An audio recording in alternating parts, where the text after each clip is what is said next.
Mini episode 841 of the FDH Lounge is brought to you by Sportsology, delivering unconventional columns and webcasts about sports, TV, music, movies, and more. Follow them on the web at sportsology.com. The FDH Lounge. You want to schedule your life around it. A long time ago, on a gloomy, wet Cleveland spring night, two men stand alone amidst the late-night drizzle. Their voices echo across the vacant station parking lot as they debate the merits of the great American radio show that have been missing for far too long. On that night, an idea was born. That idea became the FDH Lounge.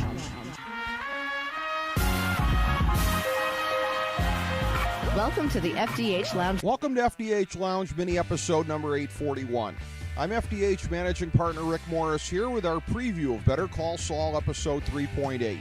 Here are the top 5 developments coming out of the third season's 7th episode. Number 5, The Price is Right for Nacho's pharmaceutical plan. We said in last week's preview that the way that Nacho was looking at that pill of Hector's after he palmed it, that he might have something in mind that could lead the cartel crook to his wheelchair. Little did we suspect that Nacho would be looking in the direction of the man who used to steal pills from his employer to sell to him. Price is chastened from the way that his criminal experience ended, but equally fearful of turning down somebody as connected as Nacho, so against his better judgment, he's back in the game. Will he suffer for his decision? It's seemingly untraceable, but with 3 episodes left in the season, it's not out of the question that he leaves enough of a trail in his efforts to complicate Nacho's plot. Number 4, Mike is also back in the game, quite possibly to stay. Knowing that the cleaner will end up in a barrel makes his intervention in the Price-Nacho deal that much more poignant. He had money squirreled away and was seemingly happy just to be a family man, spending time with his daughter-in-law and granddaughter, and he just met an interesting woman with whom he developed a fairly quick rapport. Just as Better Call Saul features the journey of a somewhat honest small-time lawyer into a big-time criminal lawyer, as Jesse Pinkman would put it, so too does this program feature Mike's journey from the parking lot booth to becoming the right-hand man to the Southwest's king of meth distribution. He warned Price and Nacho about getting involved in something that might be too big for them, but he was sadly unable to take his own advice. Also, here's a thought. It probably won't happen, because coincidences rarely are as tightly connected in this universe, except, of course, for Walt bumping into Junkie Jane's dad at the bar in Breaking Bad. But what if Anita's husband turned out to be the Good Samaritan that Mike inadvertently got killed after jacking one of Hector's trucks? That would be an incredible twist. Number 3, Kim's early season conscience issues are returning with a vengeance. We found it noteworthy late last season, and then again midway through this season, how somebody who normally unabashedly wears the white hat could go along with the program with Jimmy so easily after serving as a foil to him for much of Season 2. But we're learning that she didn't submerge her differences with Jimmy fully, and the seeds being planted right now appear to confirm what we've long suspected, that Jimmy's full-on journey to the dark side is going to leave her behind.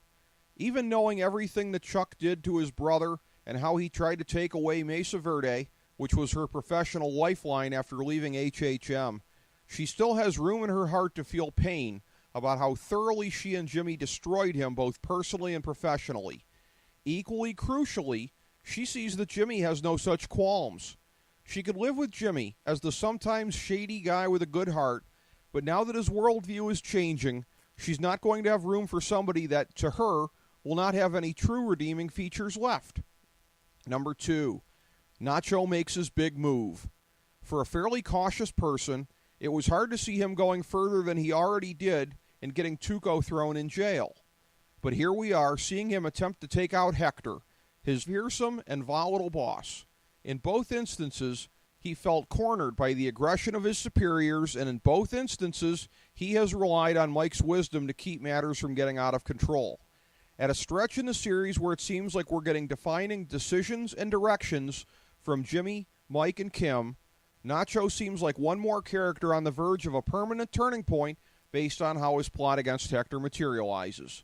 Number 1. Well, we asked for it. All throughout this amazing prequel, most of us in the fan base have been impatient for Jimmy McGill to complete his transformation into the larger-than-life Saul Goodman. Last week we saw the first introduction of the new name, initially as an alter ego. This past week, devastating financial and personal setbacks are closing off his humanity and delivering to him the thirst for money that we know will singularly motivate him in the years to come. As the writers themselves have noted, this process is more wrenching than any of us thought it would be because of the humanity of Jimmy McGill. Fittingly enough, in an episode that featured the reintroduction of a character named Price, we the viewers are being confronted in very stark terms with the price that we will pay for the excitement of seeing Saul cavorting through exciting adventures with big-time criminals. We will be witnessing the disintegration of his soul as he becomes the character that will provide us with greater entertainment and probably the complete breaking of Kim Wexler's heart. And based on the gratuitous shot that Jimmy flicked in Chuck's direction during the brilliant closing scene of episode 3.7, we may even travel full circle to the point of feeling some sympathy for his big brother. All things seem possible now that we are in the midst of transformational times for Jimmy, Mike, Kim, and Nacho, and the question with 3 episodes left is how far down the road to their final destinations these characters will travel this season. It's been a great one so far, and our pleasure to break it down every week.